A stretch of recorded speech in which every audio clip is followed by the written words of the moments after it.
Hello, everyone, and welcome to the CGC Webinar Series for June 2022. Today, our speaker is Dr. Michelle Jones. Dr. Jones is a research scientist at the Center for Bioinformatics and Functional Genomics at Cedars-Sinai Medical Center.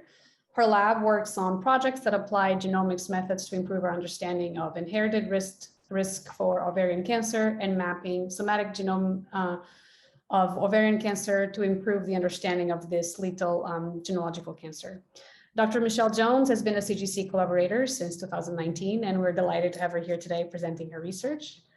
So Dr. Jones, the floor is yours.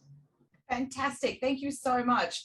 I don't know what the usual convention is regarding questions, but if people have questions along the way, please feel free to unmute yourself and ask them. I don't mind it being interactive in that way at all. I can't see the Zoom attendees, so if you put your hand up, I won't know, but if someone can jump in and let me know, I'm happy to address questions as we go. So thank you for the introduction, and thank you so much for the invitation to speak today. I have had a great experience working with CGC, so I'm really happy to be here and connecting with other CGC users.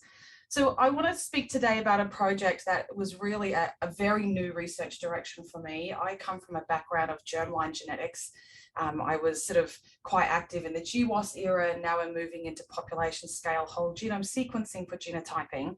But when I moved into ovarian cancer after my postdoc, the sort of overhanging clinical questions are very often related to tumors and to somatic genetics. And so I wanted to try and make a foray into that field as well. And that's what I'm going to talk about today. I'm going to flip the order of the presentation a little bit from what normally happens. And I'm actually going to do my acknowledgements and thank yous first, because that will be an important thing to note as we move through the next set of slides. A project of this scale only happens because there is an army of talented, invested, skilled people in my lab who work incredibly hard to get this volume of data generated and then processed. So I'm going to speak today about 4 different data types that we've generated and analyzed, many of them on the CGC. Nicole Gull is a postdoc in my lab. She's been responsible and driven the whole genome bisulfite sequencing analysis I'm going to present today. Pei Chen Pang is a postdoc in my lab. She's just accepted a faculty position. She'll be very sadly, she'll be leaving us at the end of the year. She drove the RNA-seq analysis with another collaborator here at Cedars called Simon Kotzia. Krutika Dubka is a PhD student in my lab. She has driven the proteomics work that we've done for these tumors. And Michael Diaz is a PhD student in my work. He and Nicole are really responsible for all of the somatic mutation analysis. So these are the people that are responsible for all the work that I'm going to talk about in the slides that we have coming up. So before I sort of dive down into data and talking about results, I just want to take a few minutes to actually talk about the clinical challenge of ovarian cancer, because it's an important sort of set of information, I think, to share with you to give context to why we would do a project like this. Ovarian cancer is the most lethal gynecologic malignancy. Unfortunately, there's been almost no improvement in survival over the last 3 decades. And that's for a couple of different reasons. There are 2 major clinical challenges that I kind of think about how we break these things down. The first is there is a very serious lack of ability to identify those at high risk in order to offer them prevention or screening. Less than 20% of ovarian cancer patients inherit very deleterious, usually protein truncating variants in BRCA1 or BRCA2. Those women are at a 60 to 80% lifetime risk to develop ovarian cancer. And those patients are, if they're identified because they're undergoing BRCA testing, those patients are offered prophylactic surgeries, so bilateral salpingo-oophorectomies and mastectomies. It's quite a serious preventative strategy. They are major surgeries, and once a woman has her ovaries removed, of course, she's going to go into menopause. So that needs to be done after the childbearing years have occurred, if that's what the patient wants. But for the other 80% of patients who do not have BRCA mutations, there is no preventative strategy for those individuals. There's no way to identify within that pool of 80% of patients who is at a high enough risk to require some kind of intervention surgery like the one I mentioned. So that 80% of patients is made up of 2 defined groups. One is a group of individuals who inherit extremely rare germline mutations, often in homologous recombination repair genes like RAD51C, PALB2. They are very rare, even within the ovarian cancer population. And of course, those patients and the BRCA patients have those mutations on a background of polygenic risk. So genome-wide association studies have found more than 40 risk regions for ovarian cancer across the genome. And our polygenic risk prediction really needs to improve to see if we can start stratifying patients out. So that's our first challenge. We don't really have a way to prevent ovarian cancer right now for the vast majority of the population. And then when patients do go on to develop ovarian cancer, the vast majority of patients are identified and diagnosed at late stage, at stage 3 and stage 4. These women are going to have tumors that are almost certainly derived from a secretory epithelial cell in the fallopian tube. Some patients may have their tumors derived from ovarian surface epithelium or epithelium that line the peritoneal cavity. It's a little bit unclear how sort of heterogeneous that cellular origin is across ovarian cancer. But they're going to be at late stage, so they have large primary tumors, 5, 10, 15 centimeter primaries, and then multiple metastatic sites all over their abdominal cavity, most often in the omentum, but we see them all over the place. It's very rare for metastatic sites to establish outside of the abdominal cavity. The brain is the only other metastatic site that we see in our cohort, for example. So these patients have quite standard treatment modalities available to them. In the US, it's surgical debulking followed by chemotherapy is typical. In other countries, those two are flipped in order. Chemotherapy happens first to shrink the tumors, and then the debulking occurs. It's not really a huge difference in survival or long-term prognosis based on those two different orders, so far at least with the data that's come out to date. The patients respond exquisitely well to the first round of chemotherapy. The tumors have been surgically resected, everything else gets mopped up.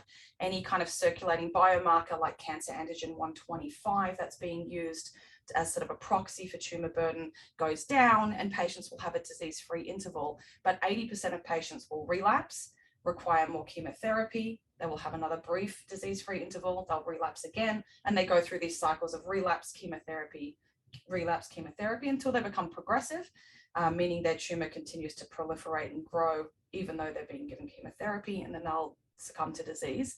The 5-year survival rate is a very shocking and a very unhappy 26%, unfortunately. So there is a very significant clinical challenge in place there. So in thinking about those clinical challenges, I wanted to think about how I could utilize a biobank that has been established at Cedars for a long time by a fantastic gynecologic oncologist called Beth Carlin when she was working here. And it was that we wanted to try and think about how we could identify mutational processes, alterations in the genome that might converge on shared pathways that would allow these tumors to survive the chemotherapy that they undergo. And I just wanted to show you a swimmer plot of a patient's treatment course, just to give you a sense of how complex the disease course is for these patients. So each sort of group of colored blocks here is sort of a diagnosis and treatment set for a patient. So you can see this lady was diagnosed in the fall of 2003. She undergoes combination therapy with platinum and a taxane. Carboplatin paclitaxel is her combination. She doesn't tolerate it very well, so they move her to Doxil. She has a decent disease-free interval period there, but by 2007, January 2007, she relapses, indicated by that green rectangle there. She relapses at this point. She's put on platinum and gemcitabine together, doesn't tolerate that very well, moved over to oxaliplatin and gemcitabine for an interval. She has a very short disease-free interval. She relapses again only about 7 or 8 months after the end of her treatments. They put her now on paclitaxel for a very long course in order to get her disease-free. She just has a few months disease-free, relapses again, goes into a clinical trial, which is what the asterisk denotes here, doesn't do particularly well on the clinical trial drug, but has a disease-free interval. She relapses yet again in 2012, converts to be progressive, which is the end of the black line, and she succumbs to her disease in 2013. And this is a really, unfortunately, quite typical disease course for these types of patients. They spend huge amounts of time on very severe chemotherapy drugs, which really impacts their quality of life. So we wanted to be able to try and understand what was happening through the treatments and how the tumors were responding to these very extensive chemotherapy treatments and cycles of relapse and disease-free interval. So in order to do that, we went into the biobank that was established by Beth Carlin, and we identified a cohort of high-grade serous ovarian cancer patients. High-grade serous is by far the most common histotype or subtype of ovarian cancer. That's the only subtype we included in our study to try and reduce heterogeneity a little bit. That's the type that's thought to be derived from the secretory epithelial cells in the fallopian tube in most patients. Within the cohort, we tried to model a larger ovarian cancer population. We included 11 patients that have inherited deleterious mutations in BRCA1 or BRCA2. So they're going to be lacking homologous recombination repair pathways.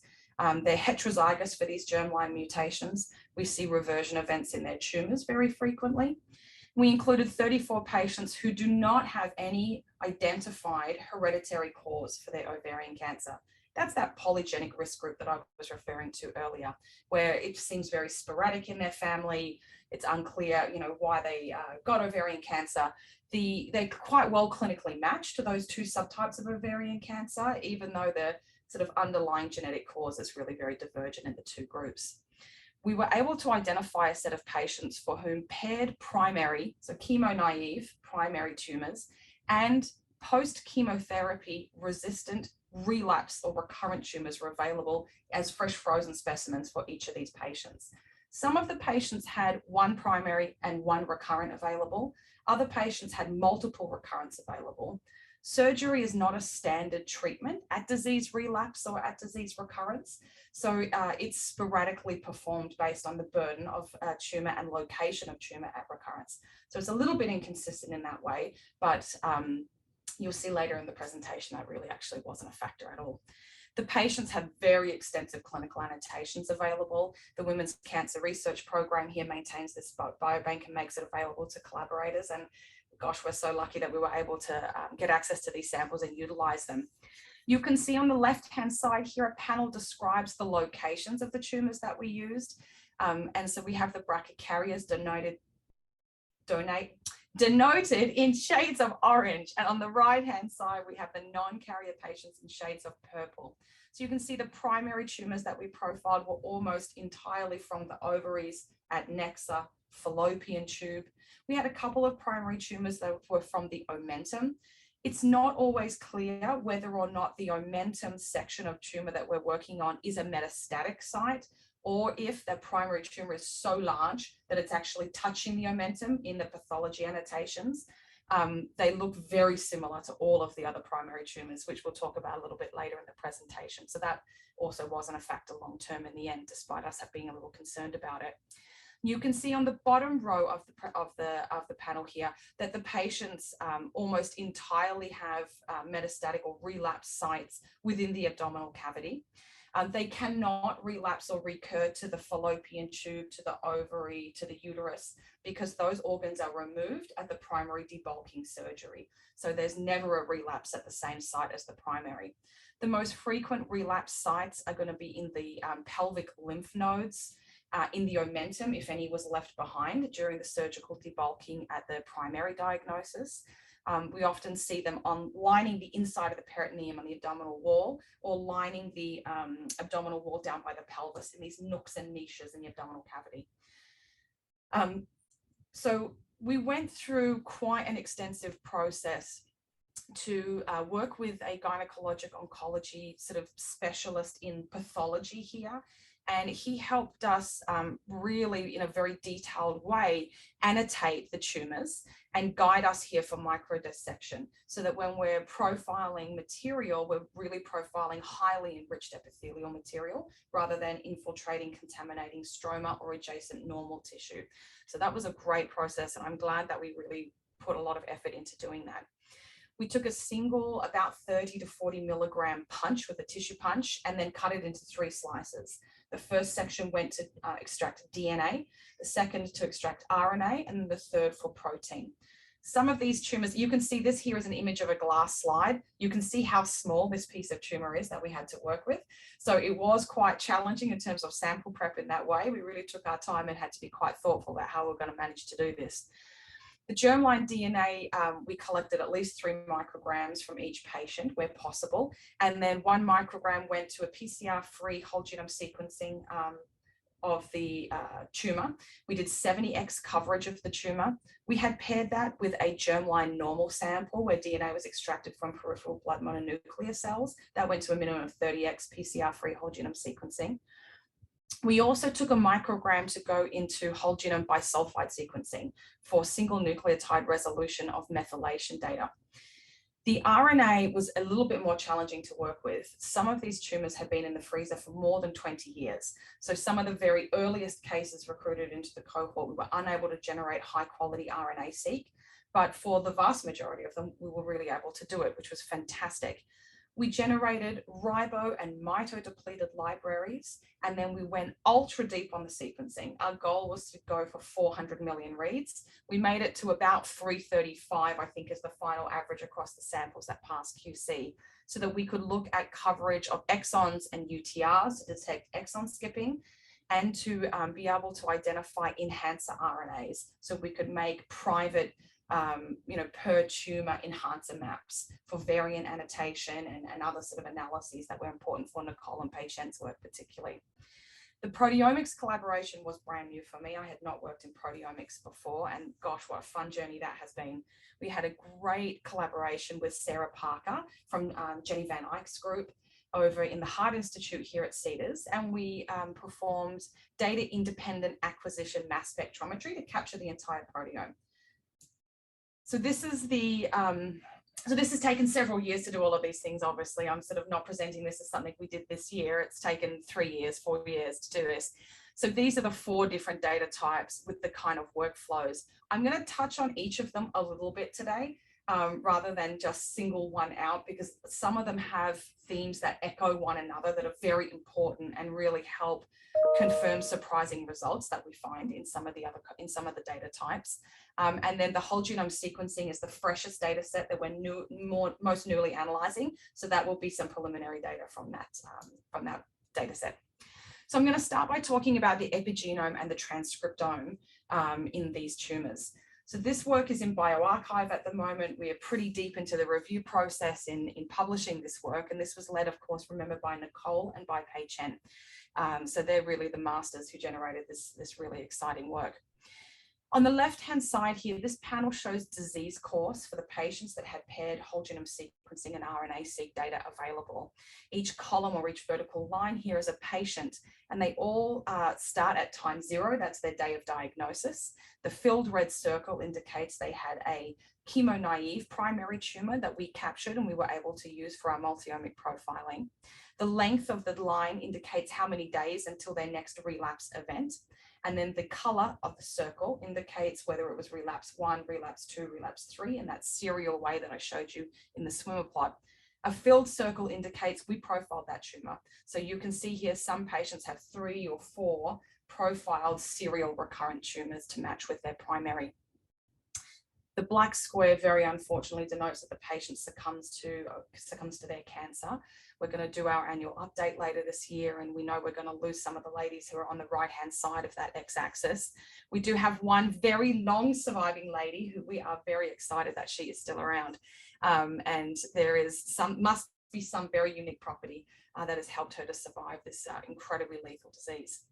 You can see on the left-hand side, the survival for the BRCA carriers, those who have homologous recombination deficiency, is a little bit longer. Those patients live a little bit longer and they do a little bit better, which is a bit paradoxical because they're very destined to get this cancer. But when they do get it, they have a slightly longer disease course and they survive better. They respond a little better to treatments.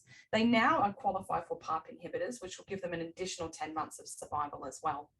On the right-hand side of the patients that do not carry BRCA mutations, I'm going to call them non-carriers throughout the rest of the talk, they do not fare as well. And that's indicated in the survival curve on the right-hand side here. This was already known. This is us proving that, look, our cohort is representative and our patients do what we think they should be doing.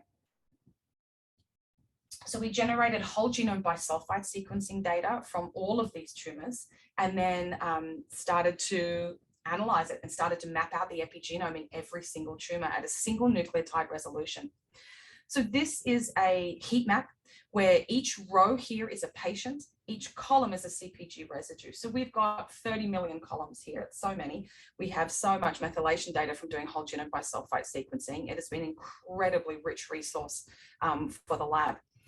Here we've structured the plot by grouping patients according to their BRCA carrier status and whether the tumor is primary and recurrent.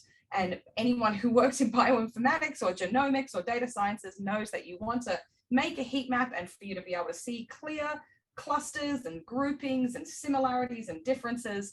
And ours just kind of looks like a big fuzzy mess. And that is going to be a recurring theme throughout ovarian cancer genomics, that there is enormous amounts of inter-patient heterogeneity. There are clearly some patients here who have tumors that are almost entirely hypomethylated. Methylation has been stripped away in enormous proportions of the genome. And then there will be another patient that will have their genome almost completely methylated.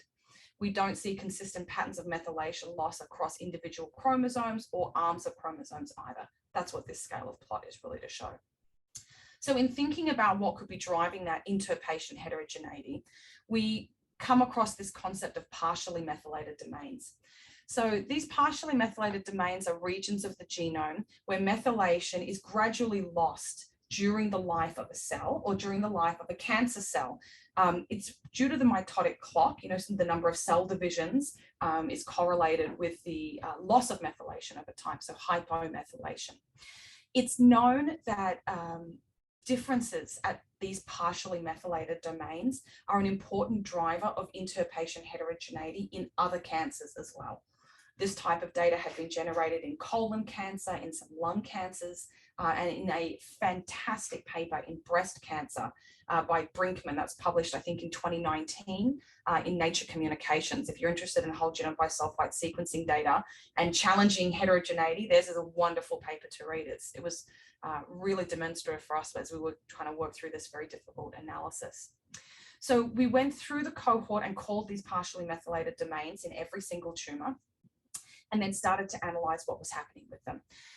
We found this enormously striking level of heterogeneity, and it had been reported in other cancers, and it really matched what we were observing as well, which was great. We found that less than 10% of these partially methylated domains were shared in half or more of the samples. So almost all of the loss of methylation in these domains is private to an individual patient. But we did find that it's very shared across the tumors from a single patient. So there was not intra-patient heterogeneity, only inter-patient heterogeneity. So we used principal components analysis to look for differences or clustering of the tumors, and that's what's shown in panel B right here. And we tried making this plot, probably poor Nicole probably made it 20 different ways, labeling the points for recurrence number, drug treatment exposures, primary recurrent status, BRCA mutation status, other somatic mutations, all kinds of different factors. And the one factor that showed some clear pattern was partially methylated domain signatures. So those who have, is there a question? No, it doesn't sound like it. Maybe it was just an accidental unmute. I'll keep going. So partially methylated domains were what was driving the structure of the principal components plot. And you can see PC1 here attributes 48% of the variance across these samples, which is a massive number. So we went through and performed masking of those partially methylated domains. These domains are generally at gene poor regions. That's very well established. And the genes that are under these partially methylated domains are very hypervariably expressed. So they won't be highly expressed across the cohort. One patient will be expressing that gene at whacking high levels and then no one else will. So we know that these are probably not genes that are very important for cancer programs, maintenance of the ovarian cancer phenotype. So we mask those domains, redo the principal components plot. You can see PC1 variance comes all the way down to 10%. We feel like we've cleaned up a lot of that inter-patient heterogeneity, so we can move forward now with some analysis of these genomes and have a chance at overcoming some of this enormous amount of heterogeneity.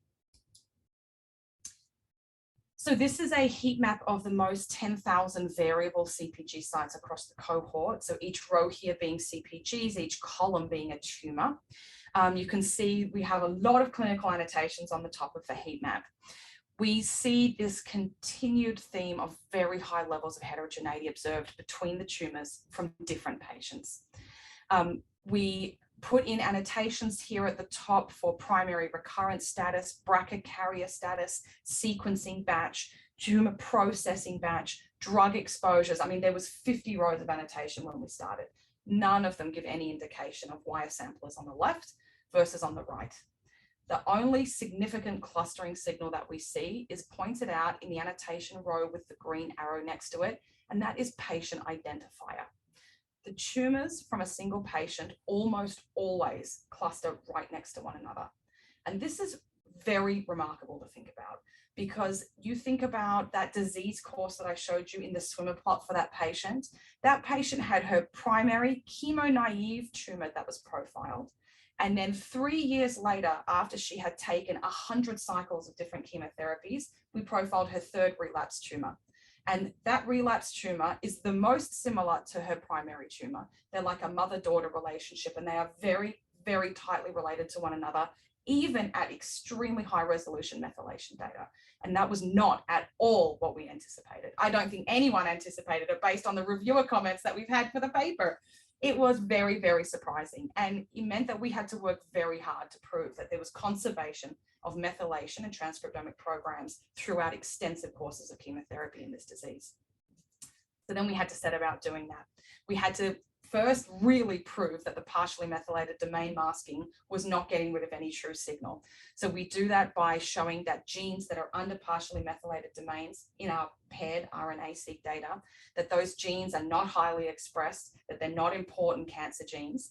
In panel C here, we pull out TCGA gene signature genes for ovarian cancer, tumor suppressor genes for all cancers, and tumor suppressor genes for ovarian cancer. We show that they are all uniformly excluded from partially methylated domains. So we're not masking important cancer genes. That's not why we didn't see any signal here.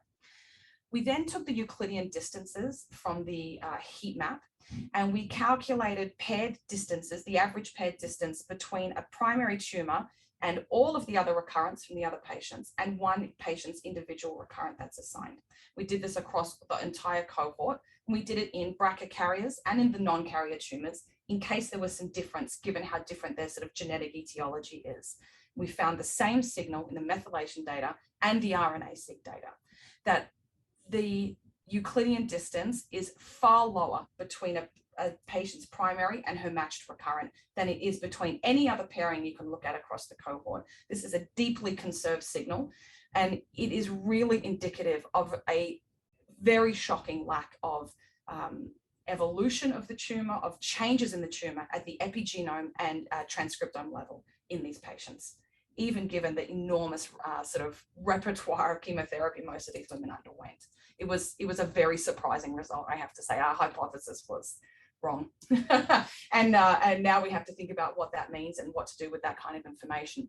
So when we tried to do differential methylation analysis between primary tumors and recurrent tumors, we split it by carrier status. We did it multiple ways, did not find significantly differentially methylated regions between primary tumors and recurrent tumors. So we thought, hey, what are the other groupings we've got here that we know are important? And that was based on BRCA carrier status, which is telling us about homologous recombination deficiency. And we find that there are very significant differences in gene expression and in methylation between BRCA carrier and non-carrier tumors. On the left-hand side is the volcano plot showing you differentially methylated regions between those two groups. And on the right-hand side, I've just pulled out the bigwig signal for an example of one of the genes that's in that DMR list, where we're looking here over this UTR here of the SHANK3 gene. There is this differentially methylated region within this very narrow black box here, where this UTR has an enhancer over the top of it. This enhancer is entirely methylated essentially in the non-carrier tumors or the wild type tumors. and it is completely unmethylated and extremely active in the carrier tumors. That enhancer is turning on something in the local region and driving the sort of transcriptional difference at this example. So this was a really interesting result. For all of the analyses that have been done in TCGA and PCOG for ovarian cancer, there had not been actually a BRCA carrier, non-carrier differential expression analysis performed before, because many of the studies did not have significant numbers of BRCA carriers in their cohort. So this was a really unexpected result, but when we look at the further data sets, it actually starts to make a little bit more sense to us. We repeated that analysis with the RNA-seq, and we find very overlapping patterns and results, where we find a large number of differentially expressed genes between carriers and non-carriers. And actually, it's the pathway analysis of this RNA-seq that sets us up beautifully for the next section of the talk. And that is, we find upregulation of MHC class 1 driven immune responses in the BRCA carrier tumors. And that's the graft versus host disease pathway, allograft rejection pathway. These immune pathways are much more highly expressed in carriers of BRCA1 and 2 mutations. And they're the patients that live longer. They do better with their chemotherapy treatments. So we're starting to form a hypothesis that, is it because they're able to call in their immune system? The non-carrier tumors tend to have upregulation of pathways to do with maintaining a stem-like phenotype, plasticity, proliferation, aggressive metastatic processes, and things like that. So the summary for this part of the presentation is that we see these methylation and gene expression programs probably being established very early in the life of the tumor. By the time we see the patient and the tumor comes out of that patient, it is stage 3, stage 4. But it's chemo-naive at this point, and then it undergoes what we suspected would be very serious purifying selection and clonal expansion that turns out not to be the case in our cohort, which is, you know, really a huge shift in the paradigm of the way that we've been thinking about disease relapse and recurrence after chemotherapy in ovarian cancer. There were very extensive differences in gene expression based on carrier, non-carrier status, but that this overwhelming signal of heterogeneity is making it very, very difficult to identify shared biological pathways between carriers and non-carriers. I see that there is a question in the chat. I'm going to come back to it if you don't mind. Let me keep going. And then just in case it's answered in the, because some of it, actually, I see some of these keywords, some of it will be answered in the next section of the presentation. So now I'm going to talk about the ovarian cancer proteome, because remember we went and sent these samples off for proteomics. Well, we didn't send them off. Krutika from my lab went and generated proteomic data. So we start with these H&E stained tissues. We have pathology guided microdissection. That little piece got retained for proteomic analysis. Now, we put all of these slides through a nuclear segmentation algorithm called HOVRNet, which annotates the cells in the H&E and indicates whether they are neoplastic or inflammatory, you know, from the other groupings that are listed right here. And then the DIA-MS was generated, and we used a fantastic tool called CAM, which uses your proteomics data to try and deconvolute the signal that you're getting. We have had at every presentation someone talk about stromal contamination in the samples and how concerning that is, and you know, do we not see anything because it's all just stroma? So I'll show you in the somatic data, it's not all just stroma. We have almost uniform p53 mutations at very high frequency, very high allele frequencies across the tumor. So we know that it's not, you know, sort of filled with contaminating stroma. But we wanted to be very, very careful and very thoughtful about it. So we generated a stromal score to reclassify or use as an adjustment factor when we're doing analysis. Although the pathologist feels very, very confident in his ability to exclude stroma, we feel pretty good as we do microdissection. We want to let the data tell us what's happening, not the other way around. So in panel A and B here, it's showing you how many proteins we captured. We actually went back into the tumors, and rather than taking just that epithelial, very enriched epithelial component, we structured a set of punches that would be 50-50 mix of tumor stroma and then a 100% pure stroma set. And we generated about 20 of those additional samples to use as comparisons to help seed the deconvolution algorithm so that we could do a better job of pulling the samples apart. In panel B here, you can see that we captured in the tumors, which are in blue, on average about 3,400 proteins. We quantified about 3,400 proteins in each tumor, which is absolutely marvelous. We're really thrilled with the outcome. Some of these samples have been in the freezer for a very long time. The data was really nice quality. The stroma, as you would anticipate, has a less diverse proteome because it has a less diverse transcriptome, because it has not been rewired through the transformation and development into carcinoma. In the lower panel here, it's showing you the average stromal score across the 3 groups. And you can see that the tumors have very low stromal contributions. And now we know their exact score, and we use them ongoing in our analysis to try and correct for tiny amounts of contamination that might be occurring. So we go through this standard sort of differential expression analysis kind of pipeline again. This time it's with proteomics data. We plot out a principal components plot. Gosh, doesn't that look like a familiar scattering of figures and lack of clustering? It looks incredibly heterogeneous in terms of the proteome based on carrier status and primary recurrent status. The 1,000 most variable proteins are plotted on the right-hand side in the heat map here, and we have our standard kind of annotation rows on the top. We include here tumor purity estimate, giving you some idea. We started off using estimate as our first tool. We actually ended up using CAM and then a combination of other tools to make this, I think, better quality tumor stroma score. And a lot of the work to do the imputation and think about those contaminating factors is reported in a paper that Krudiker published last year in the Journal of Proteome Research. And if you're doing proteomics and want to think about imputation strategies and QC strategies to set you up for success downstream, I highly recommend that paper. She did a marvelous job on it. So we see this ongoing signal of really very serious interpatient heterogeneity occurring, and also a replication of this pattern for the primary and recurrent tumors from a single patient to cluster adjacent to one another, indicating a very, very close relationship, not just at the epigenome and the transcriptome, but all the way up to the proteome in these tumors.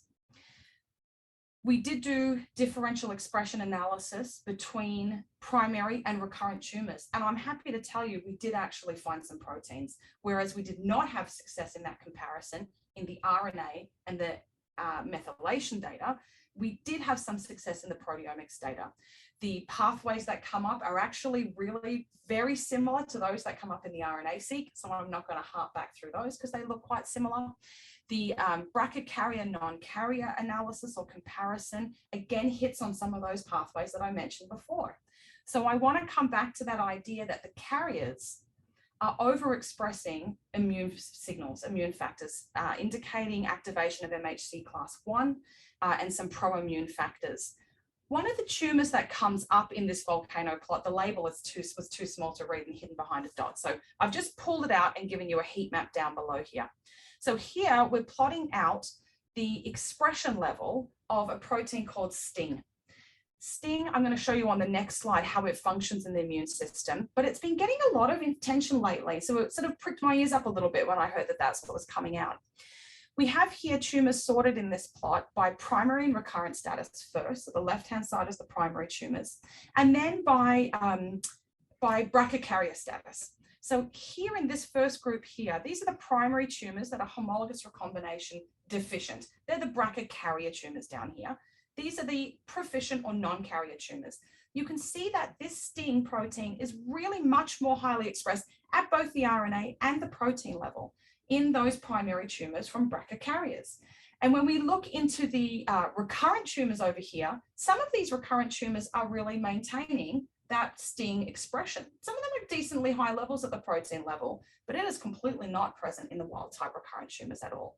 That was pretty intriguing. So we went away to the literature to have a look at what other people have been doing regarding CGAS STING.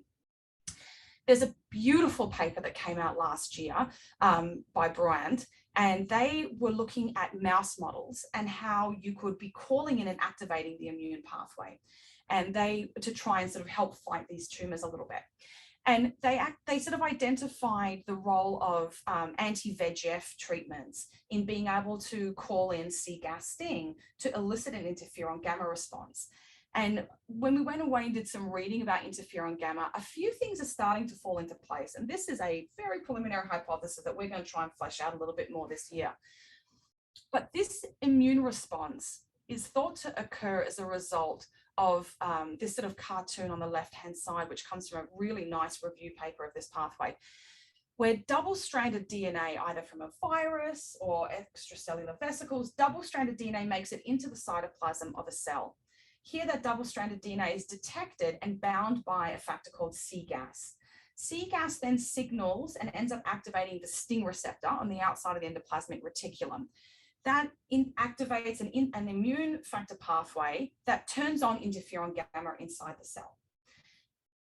And we kind of thought about, these are homologous recombination deficient tumors. And maybe because I've worked in genetics much more than I have proteomics or any other sort of omic technology, I'm always thinking back to the DNA all the time. I can't help it. It made me think back to what is happening in the actual genome, in the DNA of these cells. And we know because they have homologous recombination deficiency, I'm going to show you the data for it in a little bit here. They have large numbers of deletions and duplications, but they're incredibly genomically unstable. There are double-strand breaks occurring that cannot be repaired. And so there are fragments of DNA floating around inside the nucleus. They can form double minutes. They can be leaked out into the cytoplasm. They can form very complex structural rearrangements inside the nucleus of these cells. So I thought, well, hang on a minute. If there's extra chromosomal DNA potentially leaking out, it's probably going to be double-stranded because it's double-stranded breaks that drive the chromosomal instability in these tumors. If that double-stranded DNA is leaking out into the cytoplasm, perhaps that's the source of the pro-inflammatory signal that might be happening in these cells. And I tried to kind of put the two concepts together, and we're trying to work to demonstrate that. So we went back to the HoverNet images where we did the nucleus annotation of the H&E stain slides. So on the right-hand side here, I have an example of a homologous recombination deficient tumor. This lady did not inherit a mutation in BRCA, but she has complete methylation over the promoter of RAD51C. She is not expressing RAD51C at all, not at the protein level, not at the RNA level. And we can validate that with the whole genome bisulfite sequencing and the other data types. So she is homologous recombination deficient. Her HR detect score indicates it, everything kind of fits together. And when we look at the structure of this patient's tumor, this is quite representative for many of the other homologous recombination deficient tumors. We can see the red outlines are the neoplastic cells. So that's all these sort of red, purplish, pinkish cells here. These blue sort of rivers almost running through the landscape are the stroma. We see here this dense green tertiary lymphoid structure deep in the tumor bed that is full of immune cells. We don't know yet what those immune cells are. Krutika is literally in the lab today doing staining. So we are trying to identify which immune cells these are so that we can have some more thoughtful sort of conversation and comment on how this immune pathway is being activated and what the downstream result is going to be. When we go into the non-carrier tumors, so the BRCA, the homologous recombination proficient tumors, those patients that do so poorly, they don't express cGAS STING. And when we look at their HoverNet images, and maybe I should have put one in rather than just explain it. When we look at their tumors, they do not have these abundant tertiary lymphoid structures within them. We see that the lymphoid cells in those tumors are almost entirely withheld within the stroma. The stroma, these rivers of stroma are co-staining blue-green. So it's immune cells stuck in the stroma in those tumors. So the immune cells are coming into the local region, but not able to get into the tumor bed. And so we have some work to do to try and figure out what's going on there. It's going to be a significant challenge, I think, to try and answer some of those questions.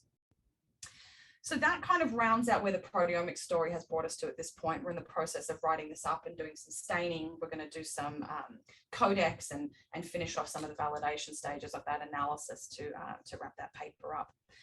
I'm just going to give you a little bit of a preview of the somatic mutation work. This is the freshest analysis.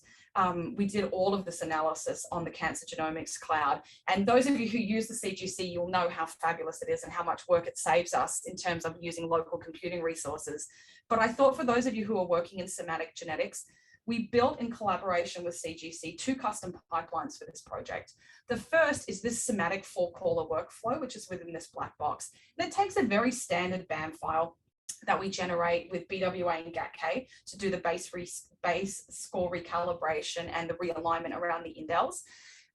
Once we have our lovely somatic BAM file, we're going to feed that with the germline BAM file into this one single workflow that wraps together 4 somatic variant callers that we like to use for a consensus style approach. So we use Mutect as the core caller for us, and then we have a 2+ consensus approach for identifying somatic mutations. And we include somatic Sniper, VARScan2, and Strelka in the workflow at the moment. We're pretty happy with the way it performs. You do gain a little bit by adding on the others. Mutect 2 does do a very nice job, I have to say. It's really great. So we end up with this bucket full of somatic VCF files. Some of the callers put out a single VCF with SNVs and indels in it together. Some of them give you 2. So we then take that bucket of VCF files, we split them into a set of SNV only, indel only, run them through consensus calling with through a consensus script using BCF tools, and then we spit out one final consensus VCF file. We keep all of the others because we don't want to strip away information, but that's really what we then work with to do homologous recombination, HR detect scoring for cosmic mutational signatures, for annotation, all those kinds of things that we have to do now working downstream. So we have this consensus caller running on CGC. So if you're trying to do something like that, it can be done. And goodness, it's really helpful and saves us a lot of time. So this is our sort of landscape of somatic mutations across the cohort of tumors. Each column here is a tumor from a single patient, and we've ordered them here by patient ID because I've just spent 40 minutes convincing you that the 2 tumors from a single patient are really very similar to one another. And gosh, that really does also hold up in the somatic mutation space as well. We find that the cosmic signatures are really dominated by age and BRCA-ness, of course. In the BRCA patients, we have a large number of fold-back inversions in the non-BRCA patients, which has already been established in 2 beautiful papers by the Botel lab and Sohrab Shah's lab in the last couple of years. But what is really interesting is that we do not see any change in mutational signatures or types of mutations differing between primary and recurrent tumors. Another tip of the hat that the clonal evolution may be less complex across some of the patients than we originally kind of anticipated. This, very extreme purifying selection event that I anticipated chemotherapy would be, is probably not going to be what's really happening. We do see, though, that the recurrent tumors have a higher mutational burden. They for sure acquire more SNVs and indels as time goes by. And that makes sense. We have, some patients have had these recurrent tumors, years after their primary. And so those cells have been sitting dormant in their abdomen, slowly acquiring more and more mutations until something happens and it's time for them to take off and start proliferating again. So I'm going to leave the somatic mutation stuff there. We don't have any earth-shattering results at this time to come out of that, other than a little note about clonal evolution, which I'll put in the very last slide. I'm nearly finished, so we can have a good chat and have some questions. I would say the largest, heaviest lift on this project is thinking about structural variants. And we have had a fantastic experience collaborating with 2 Annas and Vlad and Yelisaveta. I'm sorry, I'm so bad at pronouncing names. They have just done an absolutely spectacular job to help us build this very, very complex structural variant calling consensus pipeline, where we want to be able to use this consensus structure that PCOG really established was absolutely necessary for high quality variant calling in the structural variant space as well. And so they've brought together for us Manta, Sfaba, and Grids as structural variant callers, Free, GATK4, and Purple, which is from the Grids Purple Links pipeline for CMV detection, and then combined the 2. And so we're using the output of those files at the moment to really start digging deep into the structural variant analysis. So on the right-hand side here, each tumor is a column in the histogram. We have the homologous recombination deficient or BRCA carrier tumors on the left. the homologous recombination proficient or non-carriers on the right, you can see that those carriers on the left, or the deficient tumors, have a much larger structural variant burden. And I have to tell you that its structural variants are where it's at in ovarian cancer. These are the mutations that are driving phenotypes. And they've been really understudied in previous papers. And I totally understand why. It is very complex and very difficult to do, but we're going to try and have a crack at it in the next couple of months here. So we just finished generating these data sets. We see that the duplications are bimodal across the cohort. The homologous recombination deficient tumors have many more of them, but they're much smaller in size. They're much more frequent, but the mechanisms that drive them are probably going to be quite different. And so we need to work on completing the structural variant signature analyses. PCOG established some lovely signatures, and I'm very excited to see what those analyses are going to show for us. The vast majority of the deletions that we see are small, but we do see incredibly complex rearrangements. And I tried to put in here a beautiful animated circos plot to show you over the course of a tumor, but it won't play when I'm in presenter mode for some reason, which is such a shame. So I've left it out today, but it really shows this transition across time as the burden of structural variants grows through the recurrent events. You see the burden in each patient just grow and grow and grow, and the proportion of the genome under structural variation increase. So now we need to try and figure out, how do we start addressing that, and how do we start measuring it better and understanding the functional outcome of it better as well.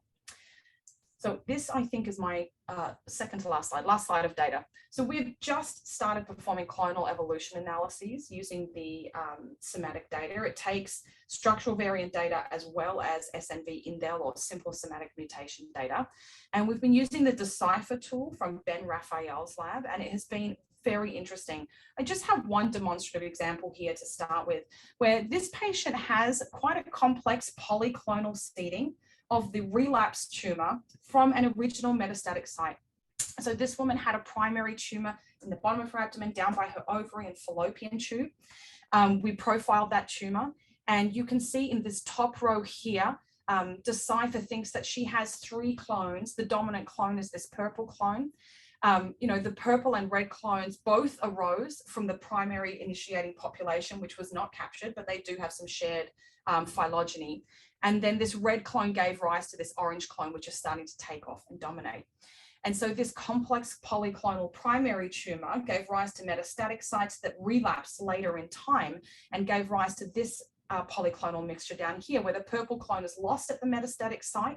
And now we see that this yellow clone here, clone number 3, arises and is taking over to dominate the pool of this tumor instead.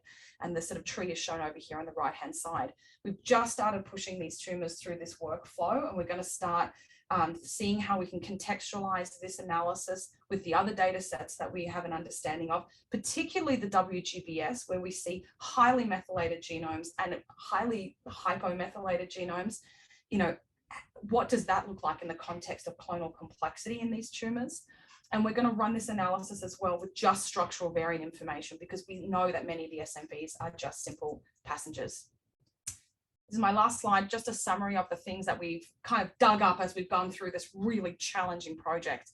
We see just overwhelming amounts of interpatient heterogeneity that make it very difficult to find shared changes. I cannot wait for the day I have a project where I make a beautiful heat map with clean clusters, just 2 branches. I can't wait. Maybe it will happen someday. I don't know.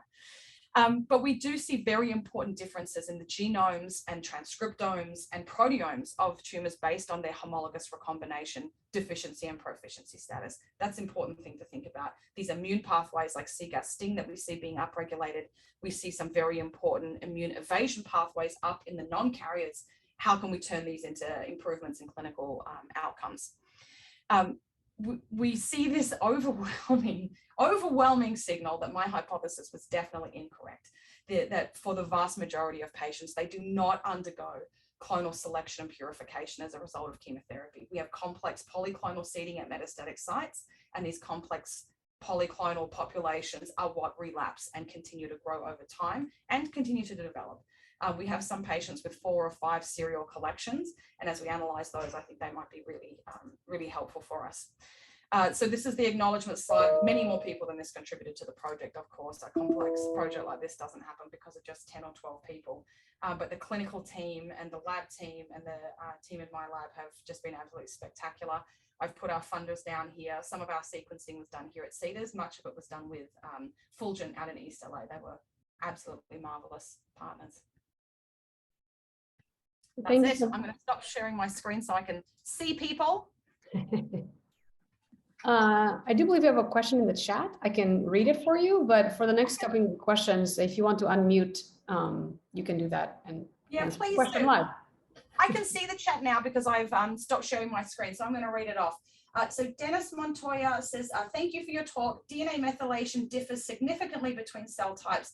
How much of the DNA methylation heterogeneity do you believe is driven by different cellular composition? Okay, so I think I answered that actually in the proteomics section of the talk, where actually with the methylation data, we did really try to use a lot of the existing tools like Estimate and Consensus TME that are designed for RNA-seq and for methylation data types to try and give us indications of whether or not there were different populations based on cell composition, and we never found anything.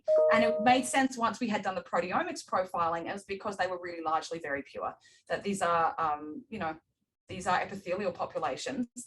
And there have been 2 or 3 papers that have come out in the last year that I have found extremely validating, I have to tell you, where they have used single cell RNA-seq on high-grade serous ovarian tumors. And one of the first things people in ovarian cancer always want to ask you about is, what is the molecular subtype of your tumors? Are they mesenchymal? Are they proliferative? Are they immunoreactive? And there's these 4 categories of molecular subtypes that were established in the TCGA analysis a decade ago. They've not been reproduced well, they're inconsistent. There's been a little bit of like, ooh, is this a real thing? The single cell RNA-seq papers in the last year and a half have shown that actually what drove those molecular subtypes and sort of pathway differences between ovarian cancers is actually stromal infiltration and stromal contamination. So we had generated those molecular subtypes in our tumors and not had any success in assigning any of them to any one subtype. And it was because we didn't have stromal contamination. I was so happy when I read those single cell papers, although I felt bad because it's something that was, you know, really thought to be very important. It's important to learn when we're wrong as well as when we're right, I think.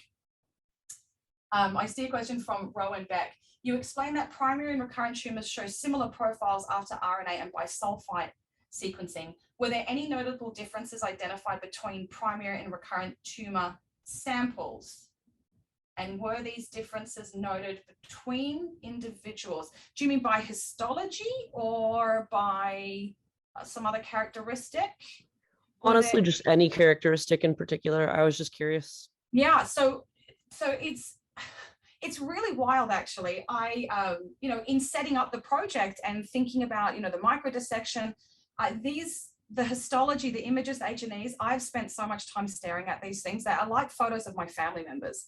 And if you put them out on a big table, I can say to you, this is 41245's primary, this is 41245's recurrent, and they have very, very shared histological features. Some of them have very sort of nodular, granular, calcified sort of structures, and she'll be the only lady that will have those. And then the next patient, it will be just a complete sheet of epithelial cells, and her recurrent will look exactly the same. The next patient, it will be kind of diffuse, and there'll be some stroma leaking in on the edge, and her recurrent will look the same. But you'd line them all up in a row, and they all look quite different, but they're all called high-grade serous ovarian cancer. And it points to something that's quite important in the field. There's probably, even though high-grade serous is one histotype or subtype of ovarian cancer, we probably really have multiple subtypes under that one umbrella as well. It's a bit like the way sort of oncologists say breast cancer, when we know that's really 4 or 5 completely different diseases. But that's, yeah, it's a great question. I mean, if I was doing statistics with my eyes, I would say, you know, that the primaries and the recurrents do not share features unless they're from the same patients. One more question. For the bisulfite sequencing, was methylation identified primarily at the UTR of the genes or throughout? Oh no, all over. So we did single nucleotide resolution, right? So it's every single nucleotide after bisulfite conversion. So we map the whole genome out.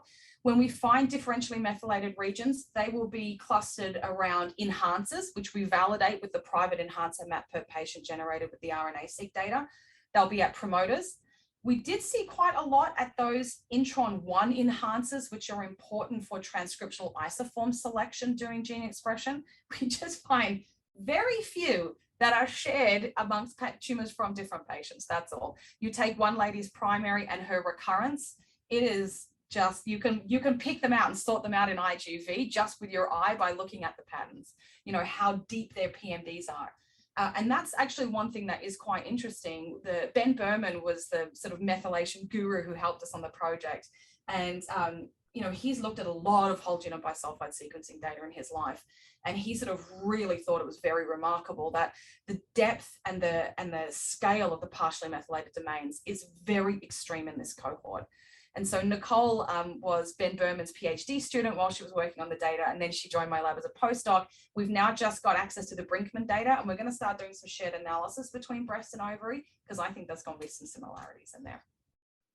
Yeah, that makes sense. There's a lot of comorbidities as well. So yes, yeah, exactly. And we know they have some BRCA carriers in there too, which is who we really want to take a look at. Absolutely. We are at time, but if people have more questions, we can keep going.